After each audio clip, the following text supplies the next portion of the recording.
Welcome to Hawaii is My Mainland. I'm Kaui Lucas, here every Friday at 3 p.m. on Think Tech Hawaii. And today we are talking about the fairy tern, that gorgeous little bird properly known as Manu which is the official bird of the city and county of Honolulu. And with me today is Keith Swindle, who is a certified wildlife biologist with the Wildlife Society, Christine Ogura, who's with the Oahu Seabird group, and freshly flown from Hilo, we have Jenny Hoskins, U.S. Fish and Wildlife Migratory Birds and Habitat Programs. And I must say, all of these people are wearing many hats. They all do incredibly cool things to protect our wildlife species here in Hawaii in really different ways. So thank you all for making it downtown to the Think Tech studio to talk about the very first Manu Festival, which will be happening on the grounds of Iolani Palace, May 14th. But first, let's hear and see a little bit about this beautiful bird. Can we have a visual so people know which one we're talking about? It's often found in urban Honolulu. Maybe later. So Keith, why don't you talk about it? Right. I was going to say the background that we have right here of the city of Honolulu is a perfect place to see them. In fact, you would see them flying across this landscape right now, actually. And so, yeah, they're right here in urban Honolulu, which is a wonderful thing. And what you said right now, and I happen to know because I've been working at the Capitol, and every day when I walk to work, they are accompanying me, frolicking in the air, these beautiful little white birds. So why especially now? Well, this is the kind of toward the latter part of their breeding season, but you can actually find them breeding at any time of the year. But there is a peak in the months of January through about April. And where can we find them? All throughout urban Honolulu. They are actually in the tropical oceans around the world, but within the United States, they're only found. This is the only city in the United States where Manu can be seen on a daily basis. The only city. Yeah, which is really strange. How did that happen? Or have they always been here? Well, they were certainly probably on all of the main Hawaiian islands historically, but they aren't on any of the main Hawaiian islands right now except for Oahu. They are very common in the Northwest Hawaiian Islands, but they were probably wiped out due to the introduction of predators like rats and cats and maybe mongoose as well. And what we think probably has occurred is that in urban Honolulu, we have large trees and we have a lot of effort to actually trap or rid ourselves of rats and things like that. So now they nest in the very most urban part of the city. Obviously there are rats in the urban part of the city, but there's a lot of rat control that goes on. So we think that because of that, they're actually recolonizing on their own since about 1961 or so. Wow. And when were they last seen? Do we know about that? No, I don't actually. Yeah. So. But we do know that there was a nesting pair in 1961 was the first one found in Honolulu. That must have caused a stir. Yeah. not much of one, really. So since the 60s, they've been slowly, I live out near Niu, and we have some that far out. Yeah, they are expanding. And in about 2002, Dr. Eric Vanderwerf did some field research here in Honolulu and found roughly about 250 breeding pairs in the city. So from 1961 of just one pair, they increased to 250 in 2002, and now we might be somewhere around double that. Christine, Tell us about the Oahu Seabird group and that relationship to the Manu. Yeah, well, so thanks for having us and being able to share this topic with your audience. We're very excited to be here. So the Oahu Seabird group is really just a group of people that started off informally as biologists who just wanted to see good things happen for seabirds on Oahu. A lot of people aren't aware that Oahu had millions of seabirds and a lot of different seabird species here, but because with urban development and things like feral, rats and mongoose and cats, like Keith was saying, a lot of them are ground nesters. So a lot of these predators eat chicks and eggs and even adults.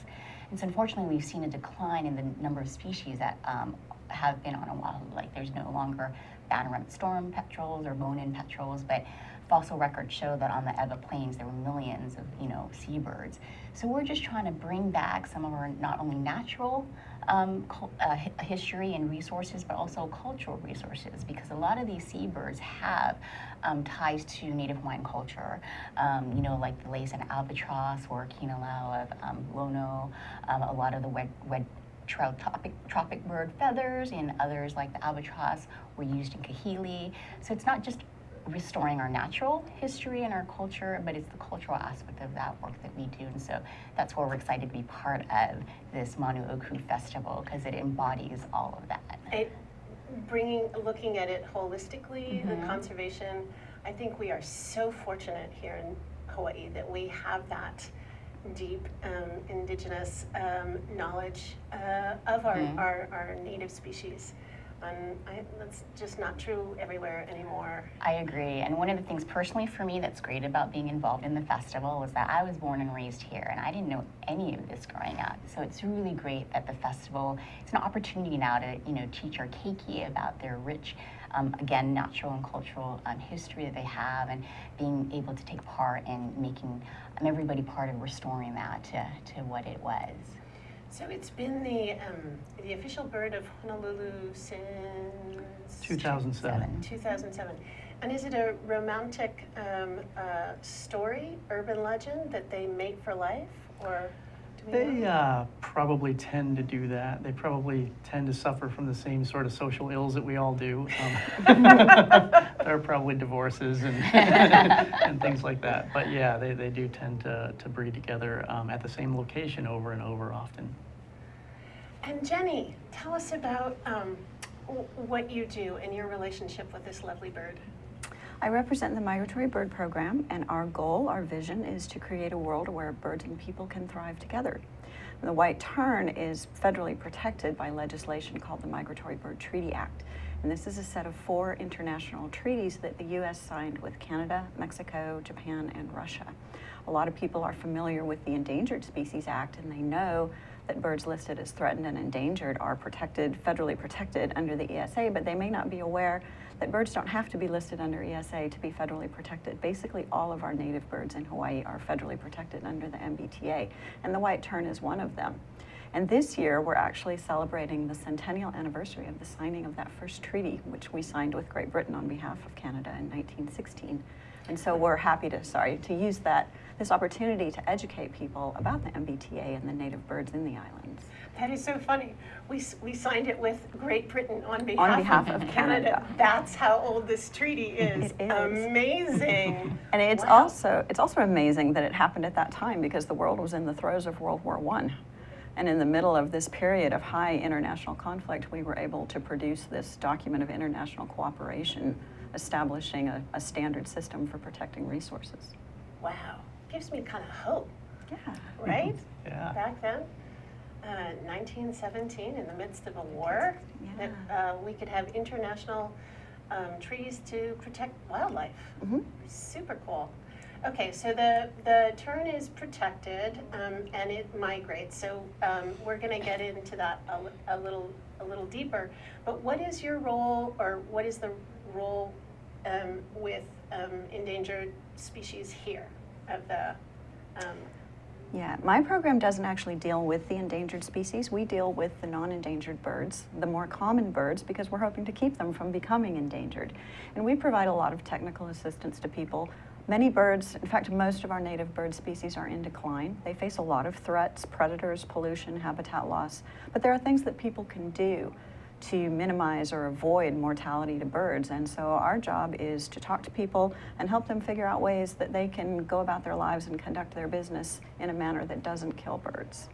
And so concretely, I mean, if I found a bird that I didn't know what to do with, would there be something someone to contact if I found a injured bird that might be a protected one?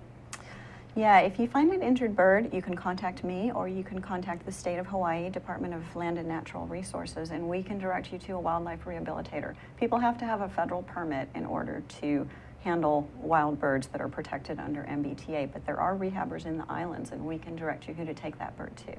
I will have all of that information on the follow-up blog tomorrow at kauilucas.com. And I actually had the experience of being at Iolani Palace a few years ago, and a chick fell out of the tree, one of the big monkey pods there, and we were all astonished at this incredibly cute, fluffy little ball. Yeah, they are adorable. And somebody knew who to call. Thankfully, and somebody showed up and took the chick. So I don't know who was called, but now I know that we can do that. Yeah, and I apologize for not remembering, but it was probably me that picked that up. And I did deliver that to Carolyn Blackburn at Black Point, who was a licensed, just as Jenny said, a licensed a rehabber. And she raised that chick and to release it. That sounds like it might be a very challenging thing. Very challenging, and that's why it's very important to not try it on your own, because these are seabirds with very special needs. You can't feed them sugar water, you can't feed them worms, you can't feed them things like that, or bread. They don't eat that, and they have really very specific needs and very specific behavior that you have to kind of exhibit to them along with raising them. So if you do have, if you come across one, please do contact Jenny or the state. So let's talk about what they eat. Mm-hmm. Yeah, so they are a seabird, and what's amazing to think is when they're in the parks and in the cities right here in our yards, they're actually a bird that does all of their foraging out on the ocean. So they go out to sea and they catch a variety of fish and even squid and cuttlefish and things like that. How do they get squid? I think when they're near the surface, and this particular bird does not, they don't really dive beneath the surface, they just dive just at the very surface. They pluck things right near the surface. Has declining fish population been an issue? It certainly can be. A lot of seabirds rely on some of the predatory fish, like the tuna species, like ahi and aku and other predatory fish like mahi-mahi. And what those fish do, they kind of hunt like a wolf pack underwater, the smaller fish. And what the smaller fish do is they ball up, and then the big fish push them to the surface, and then they're trapped. And the seabirds see that from the surface, and then they start diving from the surface to get the smaller fish that the larger predatory fish are getting from below, which was really cool. And really? Then what's also really cool is that we see the seabirds and we know that there's fish to go get. Uh-huh. So both commercial fisheries and recreational fishermen know that, and that. So literally, seabirds like the white tern and Manu, they provide us food, actually, quite literally. Yeah, and I think the other neat thing about seabirds is that they're really great indicators of health for both land and the ocean, and that's what we depend on too. And so they have to come back to land to breed and to nest and to hatch and rear their young, and then they spend most of the rest of their lives at sea. So they're really good indicators. If they're not doing well, then that means we're not doing well, because they rely just as we do on land and sea for our well-being and food and all that. So I think they're really important from that perspective too. They are. Christine's right that's true for all birds. That what provides a healthy environment for birds is going to provide provide a healthy environment for people too. The kind of habitat they need produces, promotes water quality and prevents soil erosion and pollinates food and produces our own food. That's really taking that. So I never thought about it, birds and soil erosion. But Jenny, you're a specialist in the migratory, and we're going to take a little break and then explore some of the birds that we have here and how they migrate. Okay. Aloha, namaskar, and hello. I am Anu Hittel, and I host a show on climate change. It's called Climate Change Beyond Outrage, and in it, we go beyond outrage to look at solutions to global climate problems facing people, nations, and the world. Join me every Tuesday at 1 o'clock Hawaii Standard Time. Aloha, namaskar, and goodbye. Aloha, how you doing? Welcome to Hibachi Talk. Gordo the Texar here. We're here every Friday from 1 o'clock till about 1:45, and we talk tech with many, many great guests. So I got Andrew, the security guy who helps me co-host, and I got Papi Chulo who comes in once in a while to help us through the show. So please come join Hibachi Talk every Friday. Angus will be here too. So remember, like we say at the end of every show, how you doing? Welcome back to Hawaii is My Mainland. I'm Kaui Lucas, and we are here every Friday live streamed at 3 p.m. Today I have with me Keith Swindle, Christine Ogura, and Jenny Hoskins, and we are talking about Honolulu's first Manu Festival, which will be happening on May 14th. And we're talking about seabirds and birds, and also it is the Centennial Anniversary of the Migratory Bird Treaty Acts.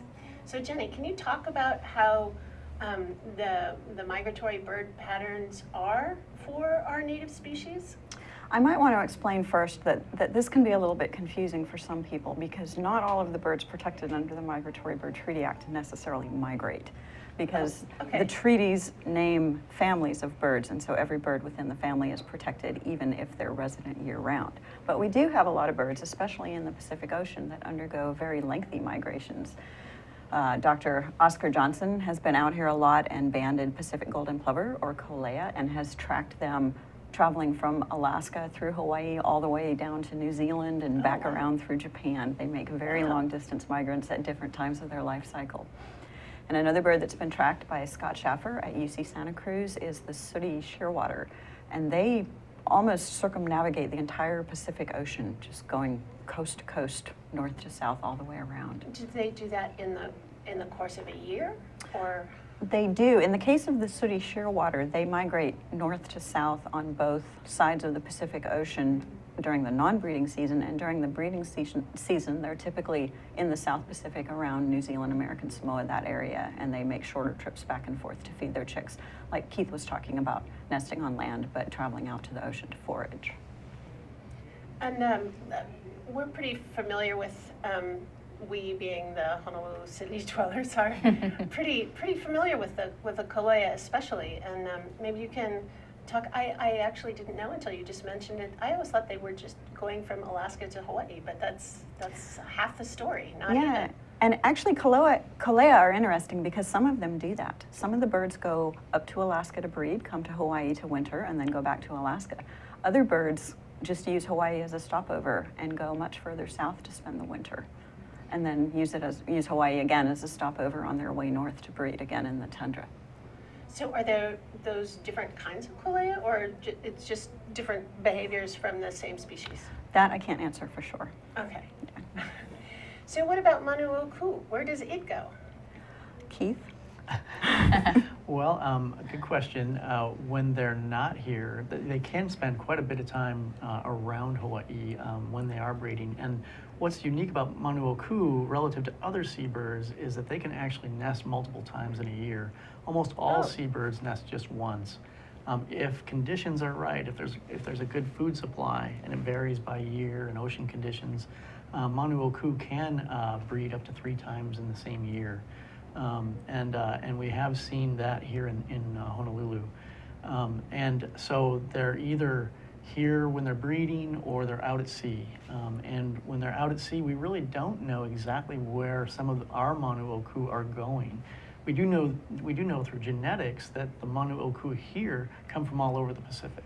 And how do you know that from genetics?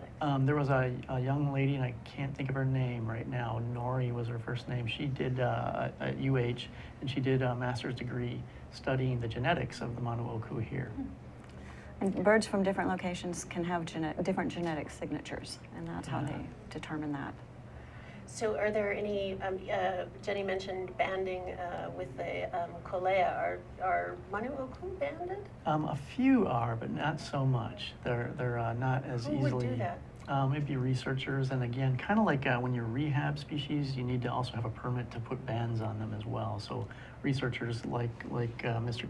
Johnson, right, that does the kolea, would get a permit and would ban those species. So we don't really know where they go. Not entirely, no. It's kind of a neat mystery of Yeah. things. And one of the other interesting things about it is how it nests. Or yeah, not. Yeah, right, exactly. The Manu Oku is also amazing in the sense that there is no nest whatsoever. It does not build a nest. What it does is it lays an egg right on a branch, usually a horizontal branch, and it will kind of balance that egg on that branch and then incubate it right there. And so they have to be very careful not to knock the egg off, and they're actually quite good at that. And both the male and female will incubate, and they'll kind of sidle up to each other, and one will kind of slide off the egg and the other one will slide onto it. It's kind of a neat thing. And then when the chick is born, it has pretty large feet with well-developed claws, and they have webbed feet, kind of like a duck does, but they can really hang on, and so they hang on to that branch even while the parents are out at sea fishing. And that's one of the crucial things to realize and watch for if you have them in your yards or in the parks for tree trimmers or folks that are working in trees. We tend to look for a nest structure to think that there might be birds there, but there might just be a little egg that's very cryptic colored. How big are their eggs? Their eggs are well, I don't know the size. Just show us with your finger. Yeah, they're actually quite large for such a small bird, which is true for seabirds in general. They lay really big eggs, but very few, usually only one or two. And Manu Oku only lay one. Only one. Yeah. Okay, wow. Okay, so that's slow to reproduce species. Yeah. And how long does it take for them to get to maturity? They don't breed until they're about 5 years old, as far as we know. Yeah. Wow, And that's astonishing. Yes, it is. And we know that at least one bird is at least 41 years old. Yeah, seabirds are very long-lived species, which is why they don't, their reproduction, it all reflects kind of that effort and the energy that they go out to sea, and just kind of their biology really reflects that. One of the things I would mention that Keith's talking about the work that folks actually can learn more about at the festival or can learn about here is the way they can get involved to help with some of that effort of the tree trimming and being aware of that is that Dr. Eric Vanderwerth is doing actually surveys right now, nests, throughout the island, just to get a better sense of where they tend to nest, because they do come back to the same places.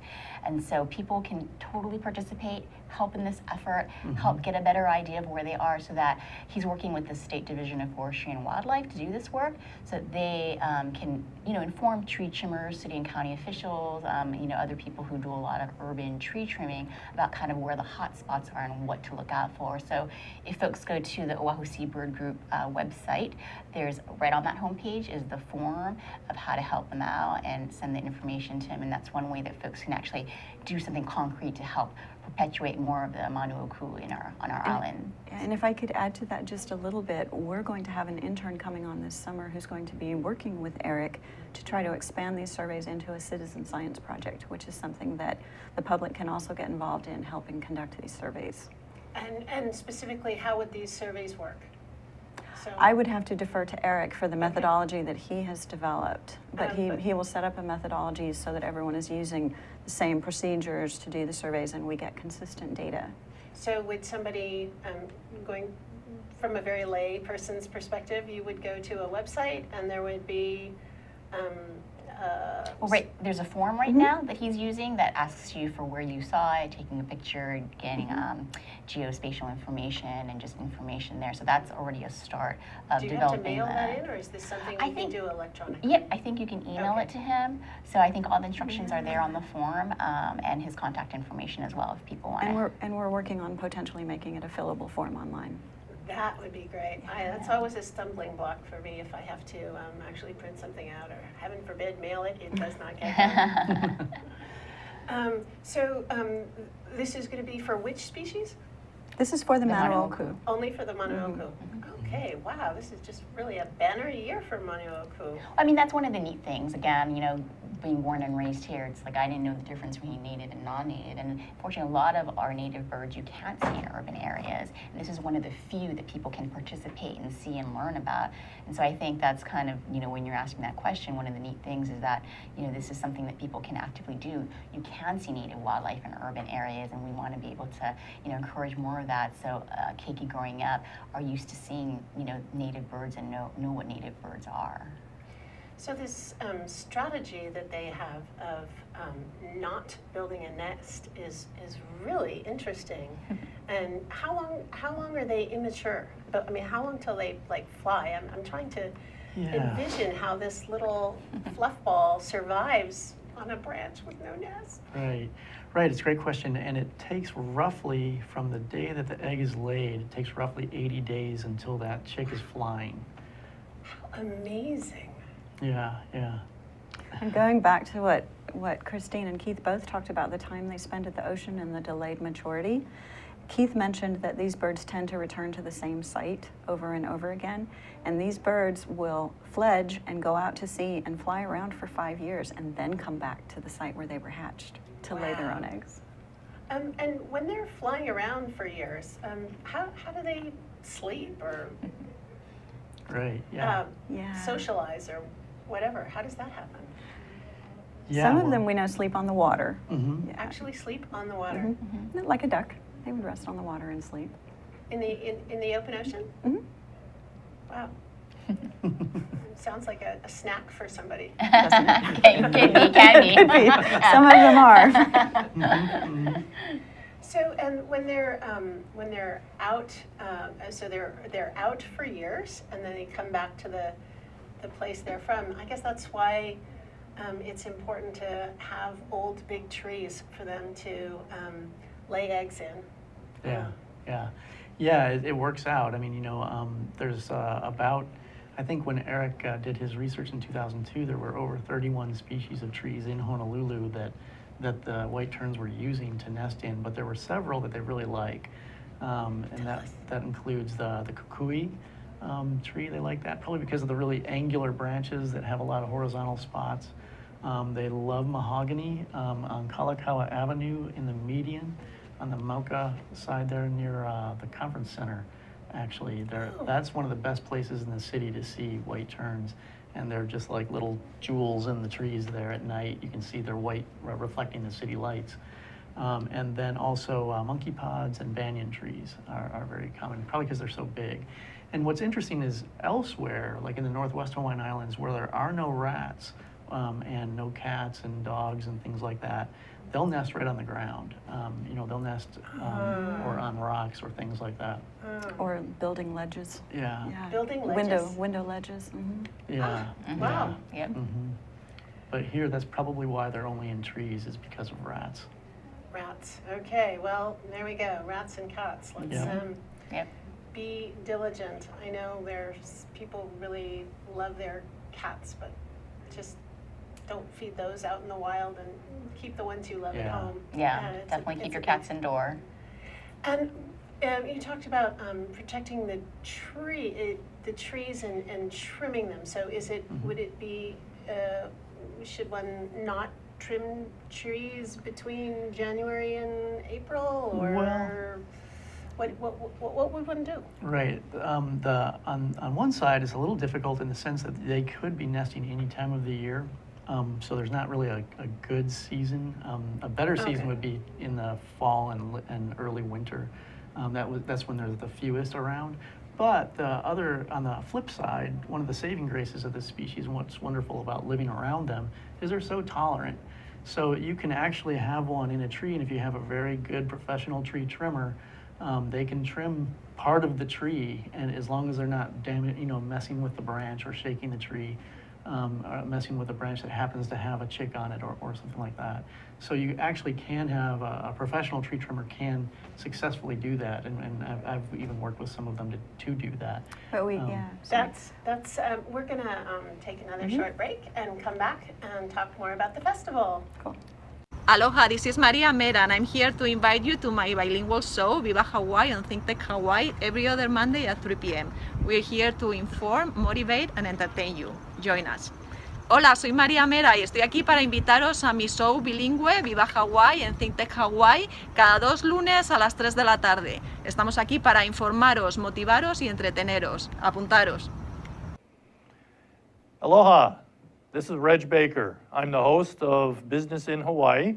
We air every Thursday at 2 o'clock on thinktechhawaii.com.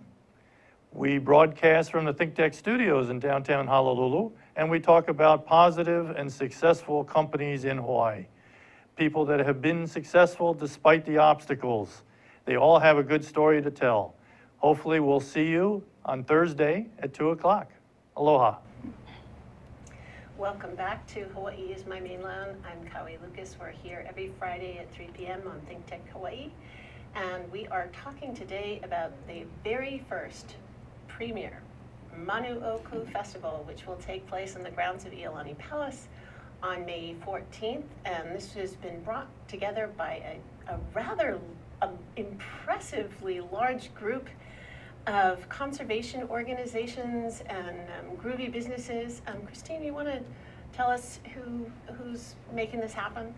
Yeah, well, so I have to definitely say the biggest credit goes to the Conservation Council for Hawaii and Marjorie Ziegler. Yay, Marjorie! Yeah, she really kind of pulled it together. But the idea actually came from Keith, who was actually the reason why we have the Manu Oku as our official city and county of Honolulu bird. But other cities in the U.S., and I probably shouldn't even talk about this, have bird festivals to celebrate their official city birds. And so we thought, well, we have one. Why don't we have one? And so it kind of came about through conversations, but it was really Marjorie, who really took the ball and ran with it this year and really kind of made it all happen with great partnering with other organizations like, Hawaii Audubon Society, Polynesian Voyaging Society, who's instrumental and was part of the proclamation and getting it designated because Manu Oku are used as wayfinders for Polynesian navigators. Mm-hmm. Yeah. Okay, so Jenny, are you going to be here for the I am. festival? And what are you going to do? We're going to have a table that will talk about the centennial of the first Migratory Bird Treaty, and we will also have some activities for children. Our activity will be teaching children how different birds have different bill shapes that are adapted to eating different foods. Wow, And that's pretty cool. And then there will Wow. there will be a costume contest and a lot of other tables. What kind of costumes are? Nature Nature themed. themed. Yes. Nature themed. So it doesn't And- have to be a Manu Oku. It could No, be it doesn't have to be a anything Manu Oku. Anything nature themed, and we'll have judging for Yeah. both adults and, And children. prizes. And prizes Yeah, for it'll both be adults a and children. fun day for family. It'll be from, like you said, May 14th on Saturday on the grounds of Iolani Palace on the Coronation Lawn from 11 to 3. And then from 11 to noon, we'll have actually a halal that's performing in live Hawaiian music, and then bird tours with spotting scopes throughout the day because there'll be nests there and hopefully people can see some chicks. And then from noon to 12:30, we'll be having a kind of a formal ceremony just to explain how the proclamation came about and kind of the neat biology of the bird, and also to recognize our city officials for their support of having this bird and conservation measures they've taken to promote Manu Oku in the city. And then after that will be the fun nature-based themed costume party with prizes, and then the rest of the day is again more food, live Hawaiian music, keiki activities. All our partners will have tables there with fun keiki activities and prizes.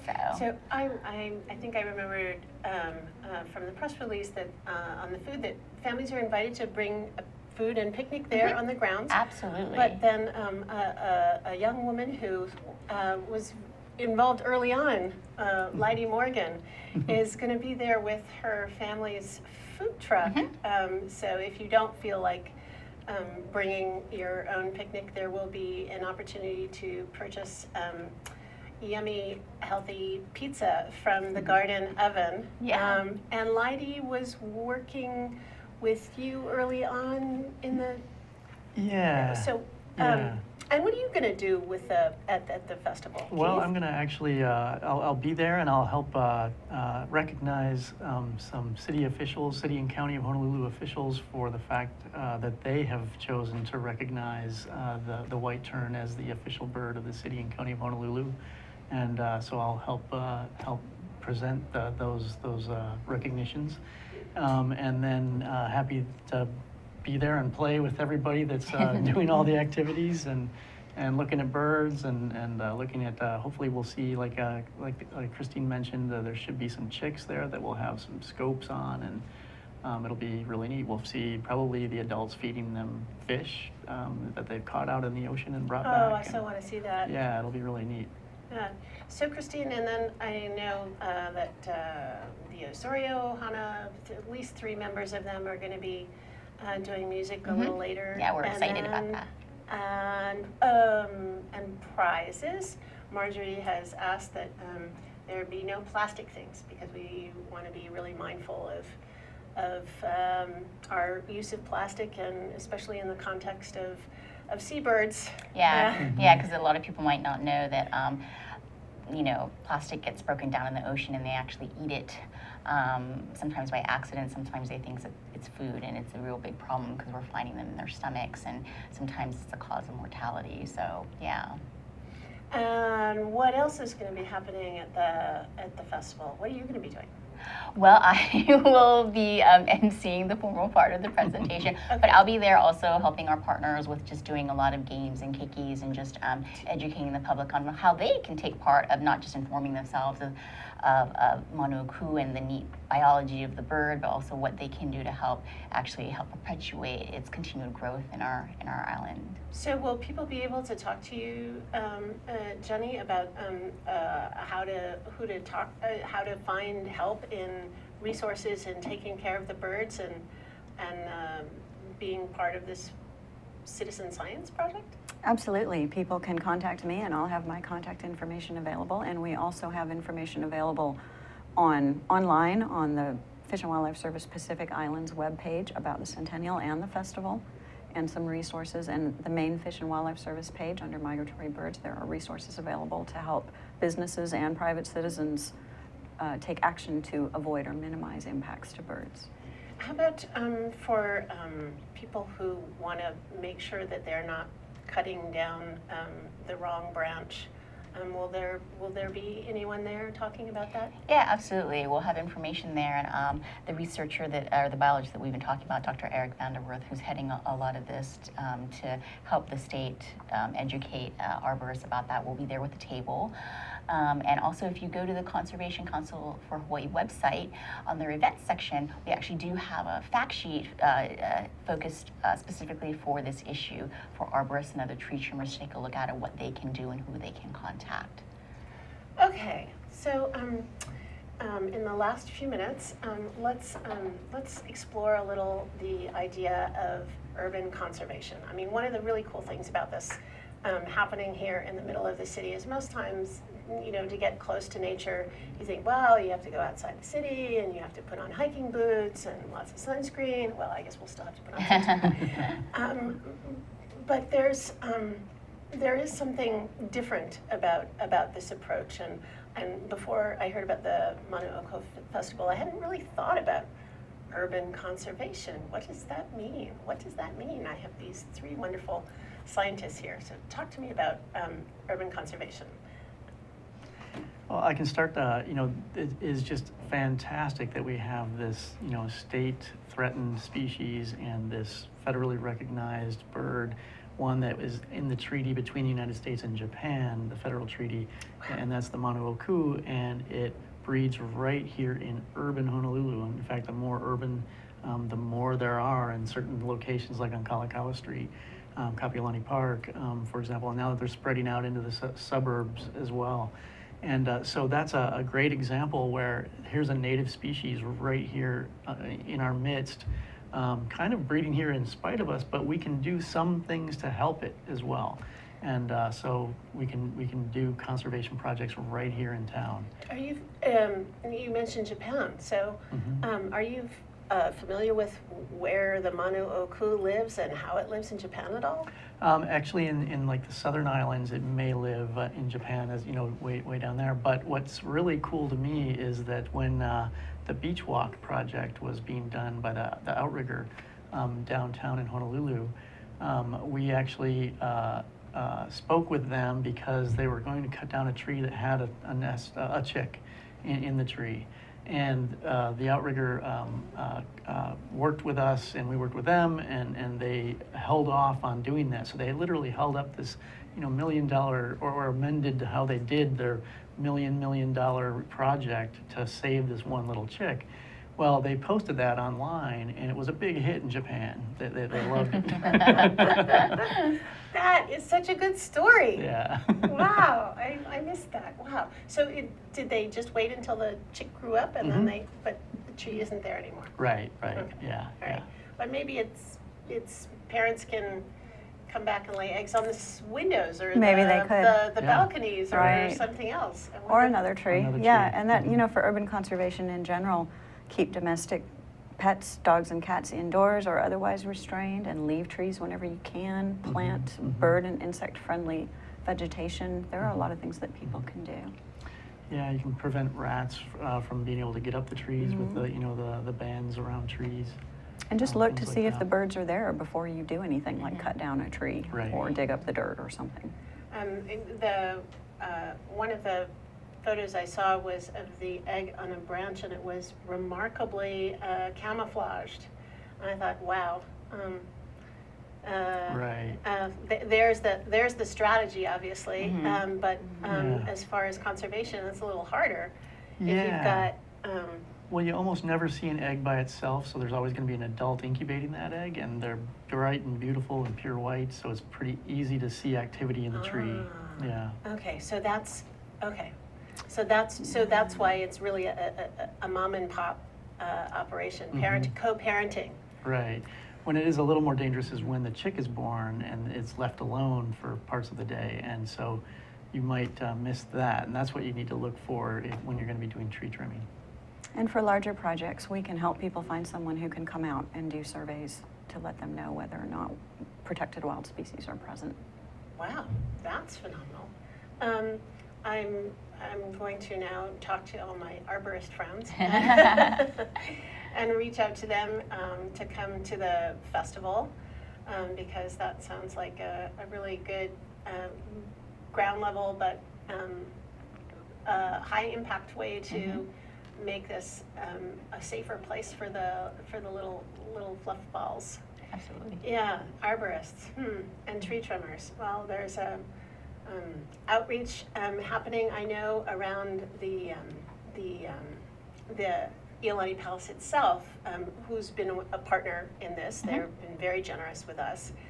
And they have spectacular trees there, and it's quite a big job. So let's just be really supportive of organizations that take the time and effort to protect the big trees, like the Outdoor Circle, just want to mention. Yeah. So thank you three for coming and talking to us about it's amazing. Everybody has their own Manu oku stories, it seems, as I've begun to talk about it. And if people don't have one, if you come to the festival, you'll have one after that, for sure. Yeah. Thanks so much for having us. Yes, thank you. Thank you.